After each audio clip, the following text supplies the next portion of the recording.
Ya, dunia bilang, jika Anda anak petani, ya hidup Anda bakal biasa-biasa saja. Cuman cocok buat kerja kasar. Sekolah tinggi-tinggi, percuma. Gak ada yang bayarin. Mimpi besar, lah itu buat orang kota. Tapi ada satu anak petani yang gak mau tunduk sama nasib. Yang bilang, saya memang lahir di bawah. Tapi saya nggak mau terus hidup di bawah. Ya, hari ini saya akan ceritakan sebuah kisah nyata tentang perjuangan seorang anak petani yang berani melawan kenyataan pahit, yang nggak nyerah waktu dijatuhkan, dan nggak sombong waktu mulai berdiri. Ya, anak ini lahir di keluarga petani miskin di desa kecil. Rumahnya dari papan tua, atapnya seng bolong. Jika hujan, air netes ke kasur. Toilet masih numpang di tetangga. Listrik kadang nyala, kadang mati. Ya, bapaknya petani. Kerjanya nyangkul dari subuh sampai maghrib. Dan ibunya bantu tanam, kadang juga jual singkong rebus keliling kampung.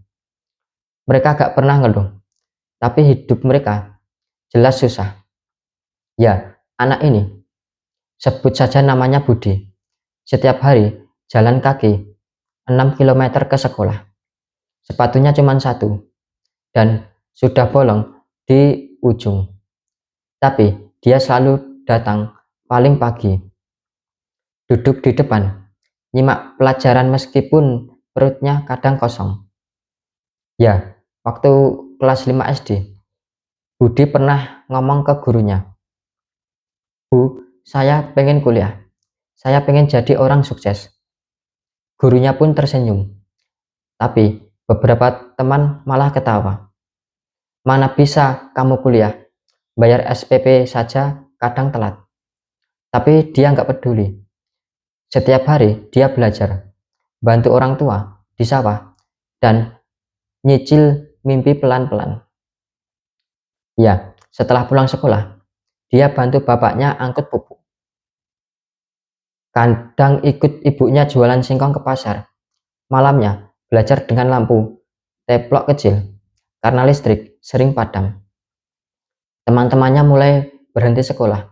Ada yang kerja jadi buruh, tapi Budi tetap bertahan karena dia yakin nasib itu bukan untuk ditiru, tapi untuk diubah. Ya, waktu SMP, dia nyaris putus sekolah. Bapaknya jatuh sakit, sawah gak ada yang diolah, penghasilan keluarga langsung anjlok, SPP nunggak, seragam robek, buku-buku bekas semua. Tapi Budi nekat datang ke sekolah. Dia ngomong ke kepala sekolah, "Pak, saya gak mau berhenti. Jika perlu, saya bantu bersih-bersih sekolah, asal saya boleh lanjut belajar." Ya, kepala sekolah terharu. Akhirnya, Budi diizinkan lanjut tanpa bayar SPP, dengan syarat bantu bersih-bersih tiap pagi. Dan dia lakukan itu dengan penuh semangat. Dia buktikan bahwa keterbatasan bukan alasan buat berhenti. Ya, 3 tahun berlalu, Budi masuk SMA, masih dengan seragam bekas dan sepatu tambal. Tapi dia tetap yang paling rajin. Guru-guru mulai melihat semangatnya. Teman-teman mulai kagum karena dia selalu jadi juara kelas. Ya, waktu lulus SMA, Budi dinobatkan sebagai siswa terbaik di sekolahnya. Banyak yang nggak percaya, anak petani nilainya sangat tinggi. Tapi itulah kenyataan. Karena dia belajar, bukan buat pamer, tapi buat bertahan hidup. Ya, setelah lulus SMA, masalah baru datang. Budi pengen kuliah, tapi uang dari mana? Daftar SNMPTN diterima di universitas negeri favorit.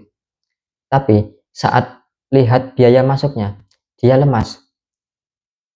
Karena biayanya sampai puluhan juta. Bapaknya sampai nangis, merasa bersalah. Tapi Budi bilang, "Pak, jangan sedih. Jika saya harus kerja dulu, saya kerja. Tapi saya tetap kuliah nanti." Dia kerja serabutan, jadi tukang cuci piring di warung, jaga parkir, bahkan buruh bangunan.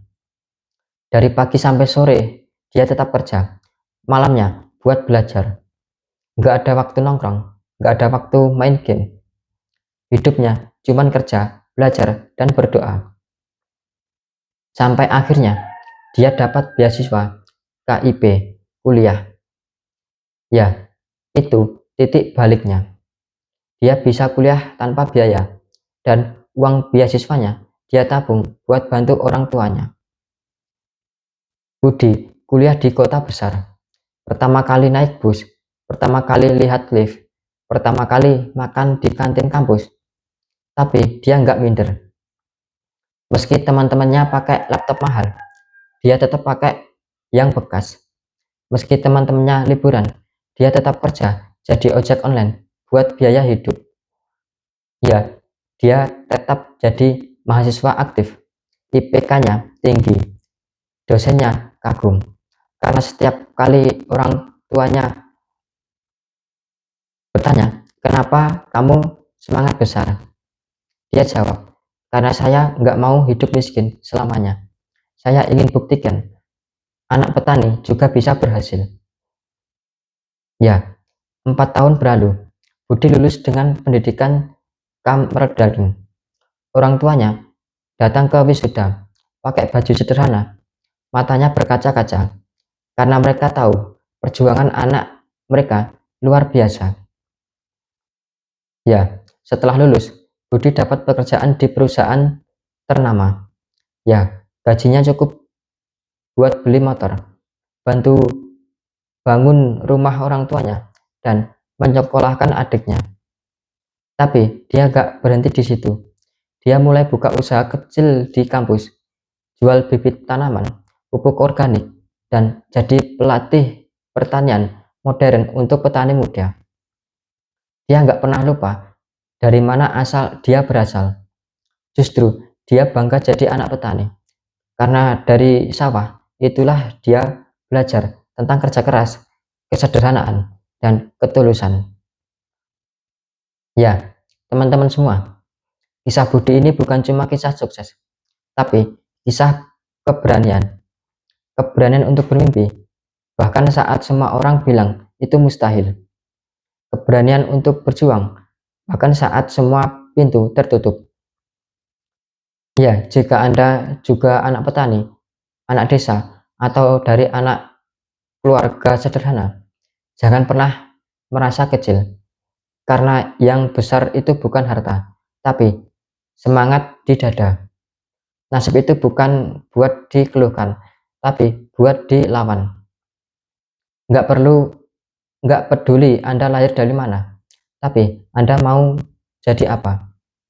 Ingat, Budi bukan anak orang kaya, tapi dia kaya tekad. Dan itu cukup untuk mengubah hidupnya. Ya, jika Anda merasa kisah ini menginspirasi, silahkan bagikan video ini ke teman-teman Anda, keluarga, atau siapa saja yang sedang nyaris menyerah. Tulis di kolom komentar, "Saya juga siap berjuang seperti Budi." Dan jangan lupa subscribe channel ini karena akan ada lebih banyak kisah inspiratif seperti ini. Bukan tentang orang terkenal, tapi orang biasa yang nggak mau kalah sama keadaan. Sampai jumpa di video berikutnya. Tetap semangat, tetap rendah hati, dan jangan pernah menyerah sama nasib Anda.